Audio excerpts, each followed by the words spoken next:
an insider perspective because for the past, I don't know how many years now, I've been a member of an NRF specialist committee, um, assisting with the ratings, and I'm now a convener of one of those committees.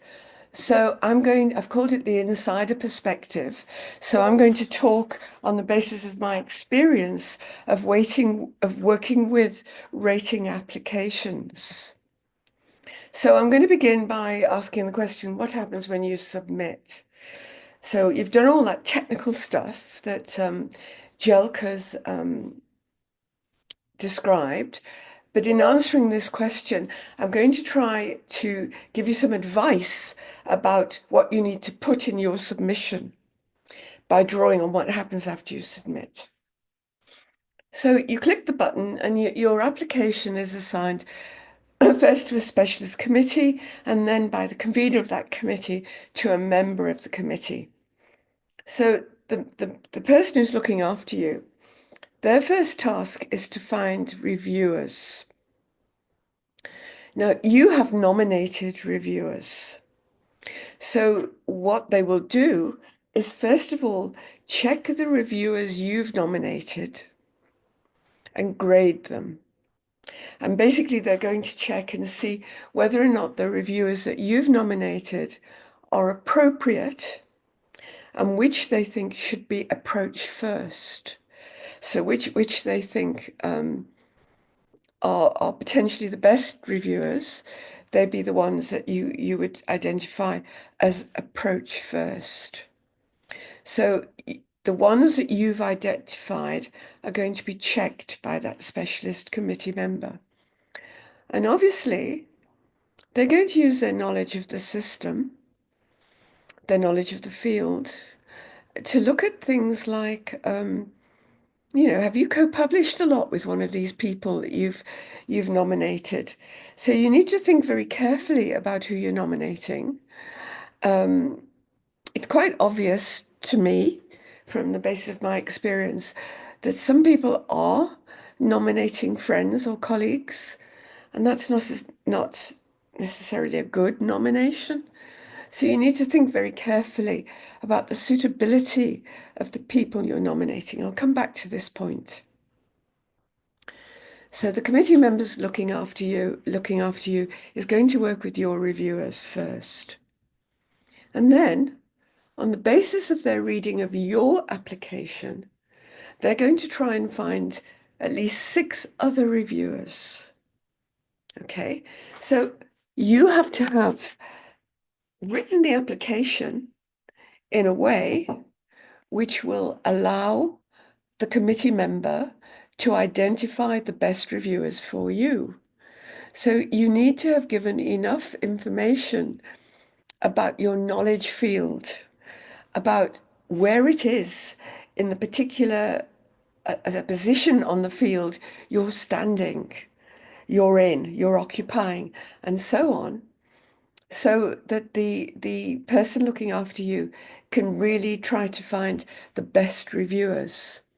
So the NRF has got a list of reviewers, and you can put in searches, you can put in keywords, and that's what one would do from having read the application. But it might also be that you end up using Google Scholar or something like that to look for other reviewers. So your application really needs to key the committee member looking after you into who you are as a researcher, where you're located in your field, so they can find the best possible reviewers for your committee. So basically then the first part of the process is all about finding reviewers. Once the committee member has nominated the reviewers, they're approved by the convener of the committee. So there's double checks all along the line. And then it's over to the NRF officer, who's looking after that particular committee, to send the invitations initially, to remind and to keep nagging. And there's generally lots of reminders have to be sent out. It can be really, really difficult to get reviews in. And the NRF officer might well end up coming back to the person looking after you or your application and say, can you find more reviewers? We're going to need more reviewers because it doesn't look like we're going to get enough in from the original selection. So what can you learn from this? What is it that you have to pay attention to when you're identifying reviewers and when you're doing that application? So for your nominated reviewers, first of all, nominate the maximum number. I never did that. I mean, I can't believe I didn't do that because when I did my previous NRF applications, and I'm due to be renewed next year, I don't think I gave six. Make sure you give the full number and think about why anyone you are nominating might possibly be rejected because they're too close to you or something like that. Critically, check with the people you nominated that they are prepared to do a review for you. A lot of people are nominated, they're approved, they're invited to review, and then they never come back with the actual review. So you want as far as possible to be sure that whoever you've nominated will actually do that review for you. And that means talking to them before you make that nomination. So your aim then is for all your nominated reviewers to be approved and for them to submit reviews for you. Because if you don't get from them, if you don't get enough reviews, then you're going to be over reliant on the reviewers that the NRF committee member has identified for you. So that work you do in nominating your reviewers, speaking to them, making sure that they will actually do the review and so on is really, really important. I think it impacts on your chances of success. And my advice would be to nominate the very best reviewers you can. And ideally, that would be someone who's rated themselves and who has experience of doing these reviews and who will tell the panel what they need to know about you. And as I'll try and explain as I go on, what the panel is looking for is an indication of your standing in the field. So, how well established are you, either nationally within the South Africa, more widely and internationally and so on. So they they need to be able to assess your standing in the field and ideally to actually describe that standing in their review. So nominate the best reviewers you can so that the people who will have that overall bird's eye view of the field so that they can say where you're standing. Okay. Now, this is the next bit, and this is I'll end today on this and hopefully come back on Friday with some more. Because when the review is submitted, all members of the specialist committee, not just the person who's looking after you, grade the reviews that come in according to how useful they are. That's the first task. So the first thing that the committee looks at is the quality of the review itself. How in-depth it is it giving the information it needs to, and so on. And then the next thing they have to do is interpret the review. So let me just talk to that a little bit more. Sorry, let me just say a bit more about grading the review according to how useful it is. So a review can be excellent according to the committee member. So if it's excellent, it's got a 1. You grade it as a 1. It can be very good, which is it's graded 1 to 2. It can be satisfactory, and then it can be partially usable, and so on.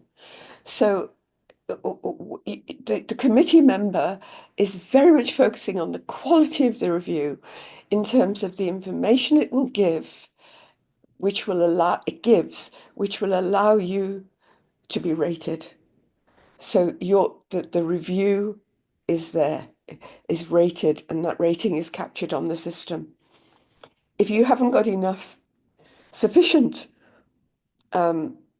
reviews of quality, then we're going to have to go back and find some more reviewers. So, the quality of the review that comes in is checked, and you have to have sufficient reviews of quality to get a rating. Otherwise, the NRF will go, or the committee will go and find more reviews. So can you see how important it is for you to find a reviewer who will do a thorough job? I mean, that sometimes a review comes in, it'll be very, very cursory. They're really good reviews. They will look at your five best, they'll comment on the five best, they'll say how the five best contributions actually do contribute knowledge to the field, and so on and so on. The cursory ones, they might just say, yeah, this person's really important, but like there's no evidence for what your importance is. So getting that comprehensive, in-depth, thoughtful review is really important. And I now know, or I now believe, that you can select reviewers who'll do that, and you can key them in to doing it. So the next thing is interpreting the review. So how does the committee interpret the review?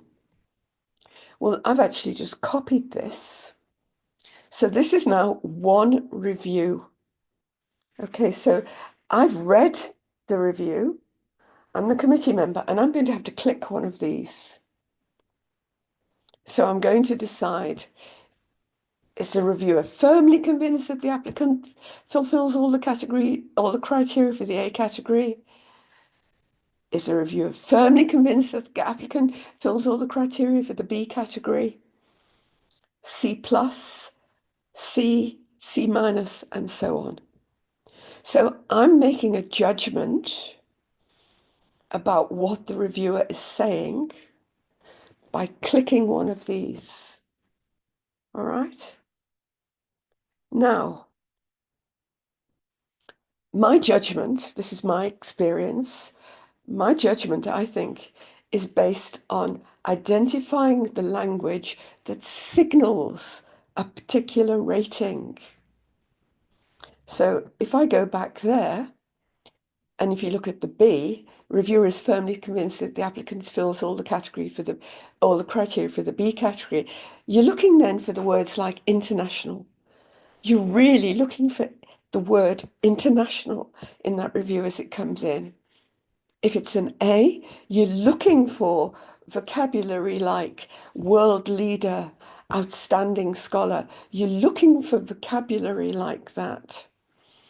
If you're in the C's, it's words like established, firmly established, well known in the country.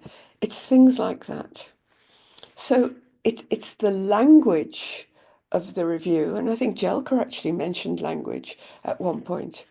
It's the language of the review that is key to the interpretation.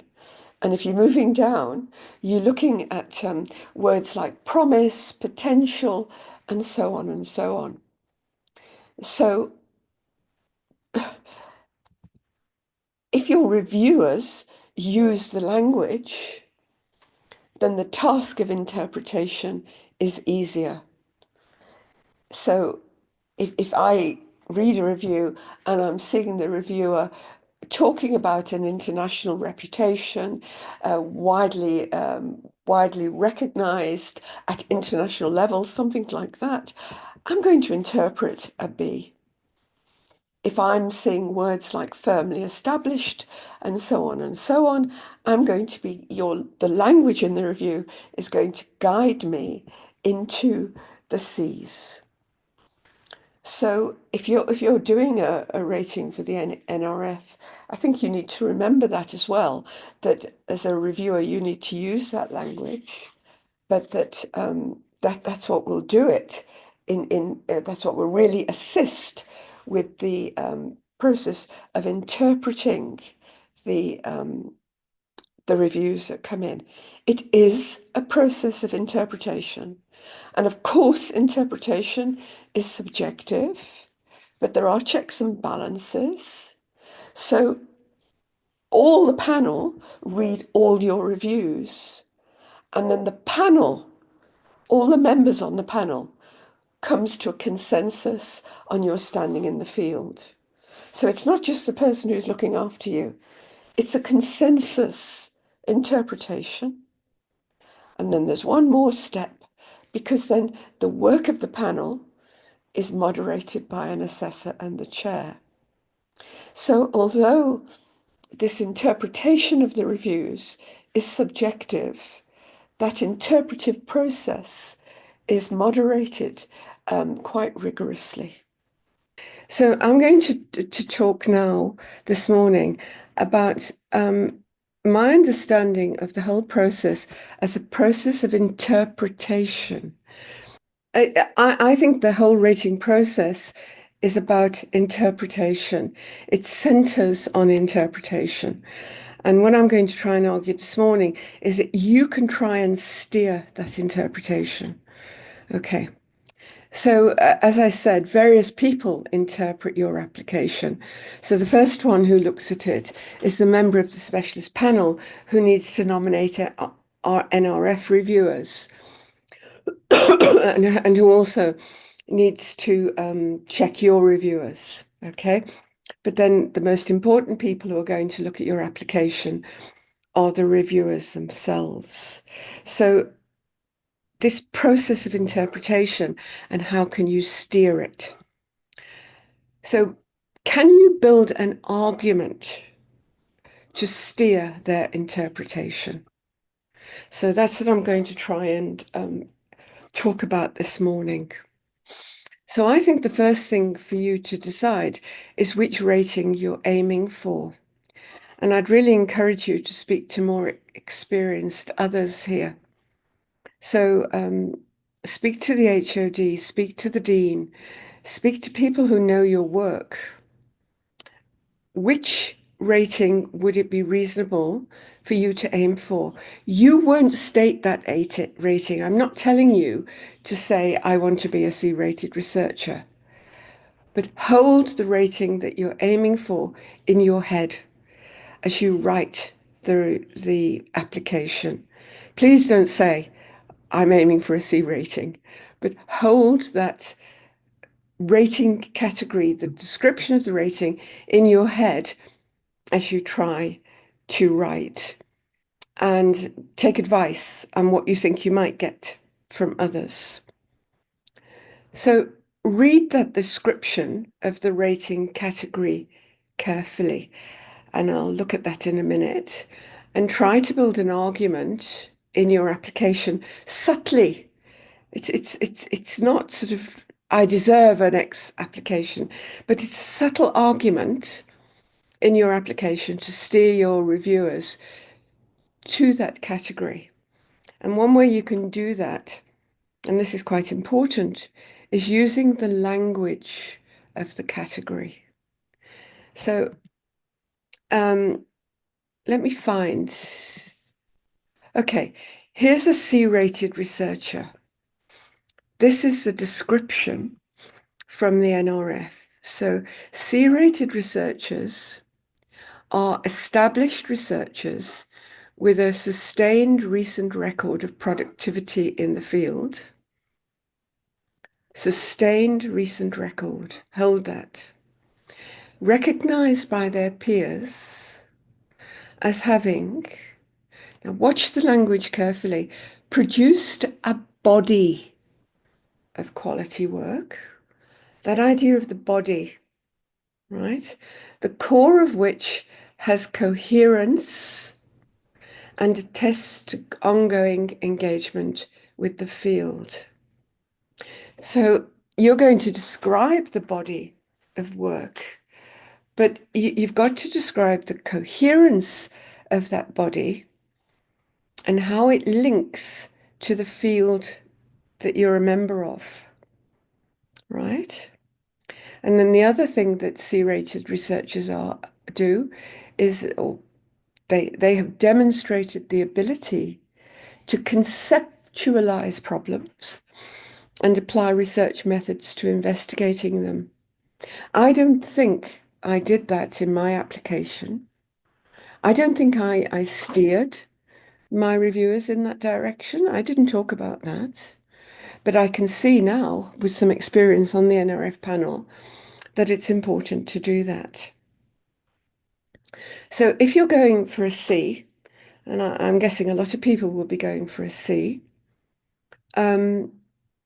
look at that language very, very carefully. You should be talking about the body of your work. You should be talking about the core of your work and trying to talk about the coherence of that core. Tell them what the coherence of the core is.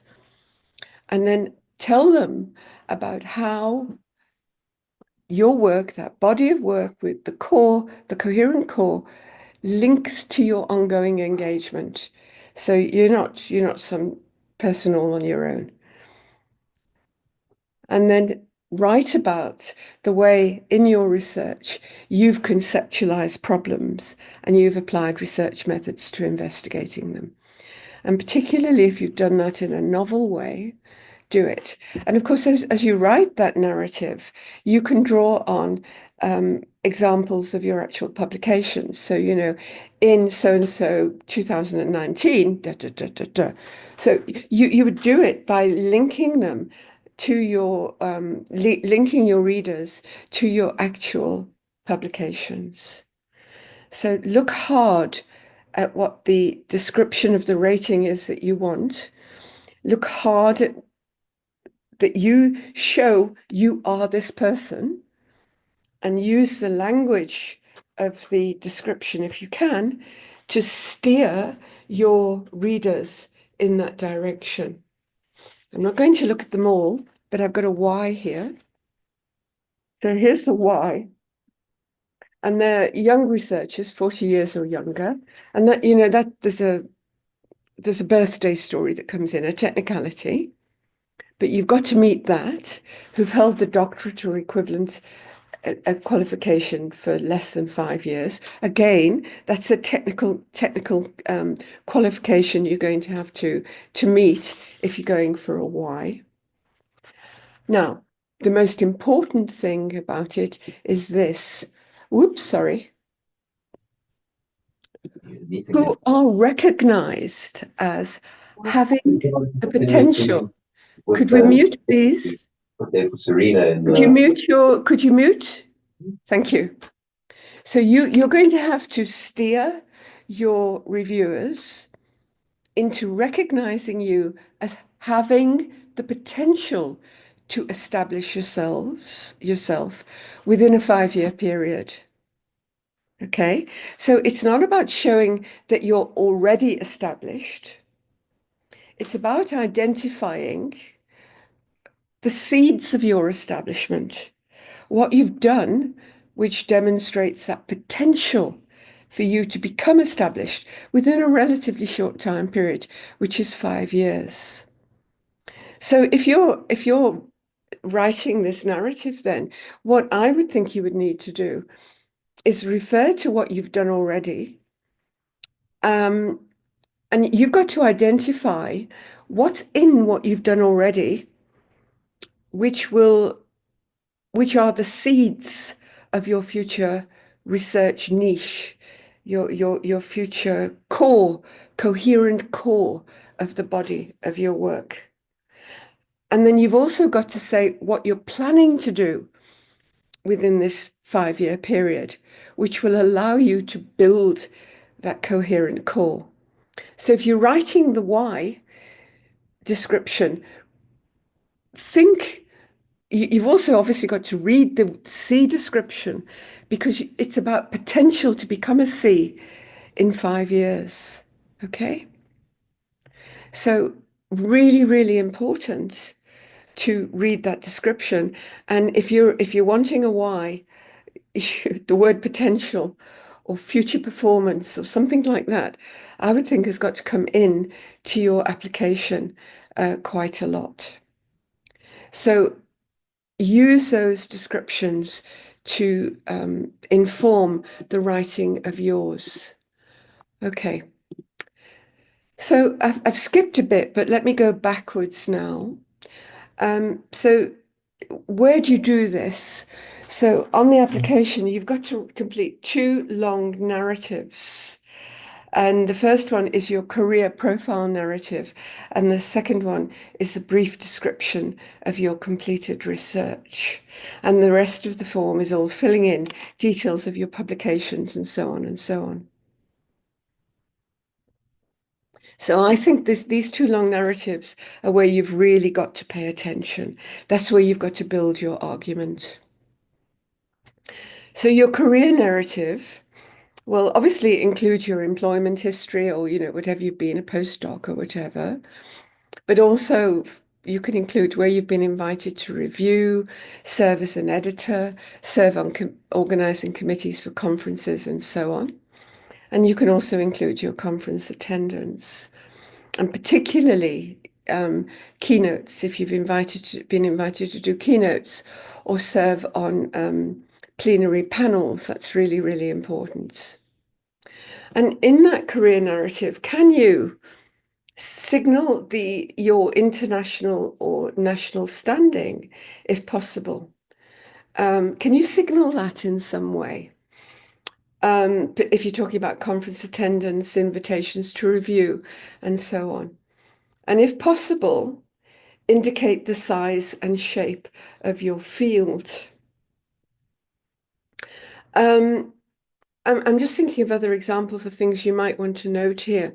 So you might not be in a department which is ideally placed for your particular research niche.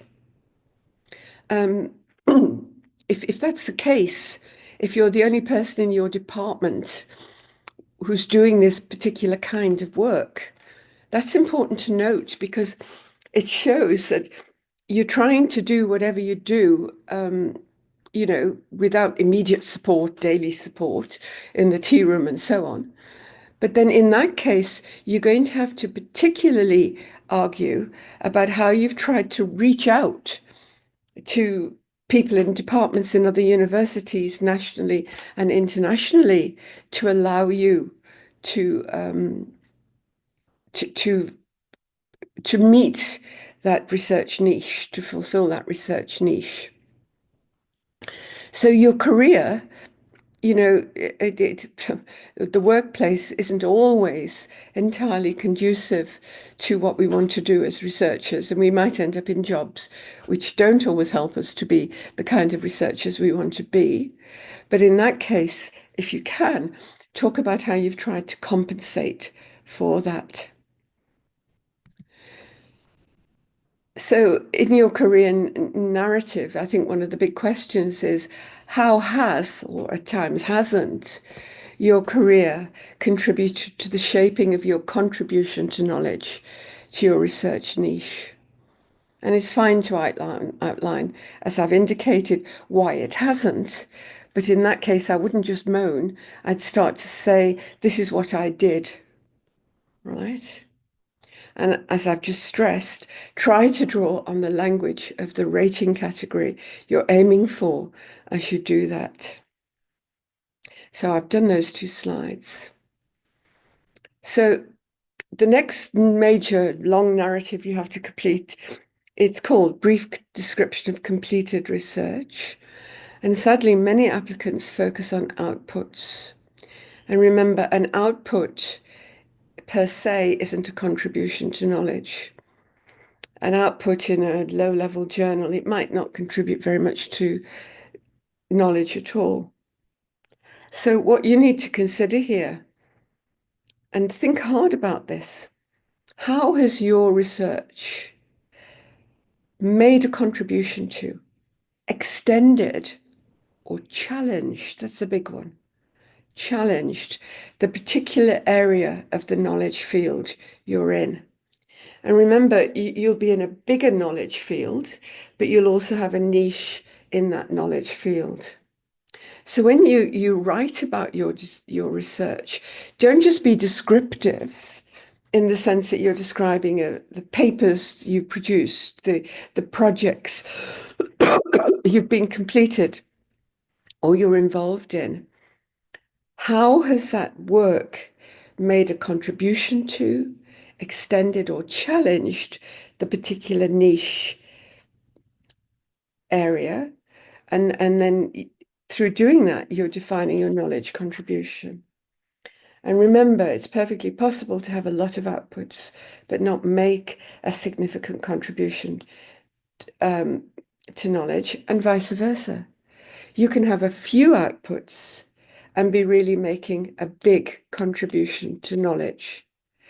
But I've seen quite a few people coming through the panel where in this brief description of completed research, they're very much talking about the number of outputs they've got.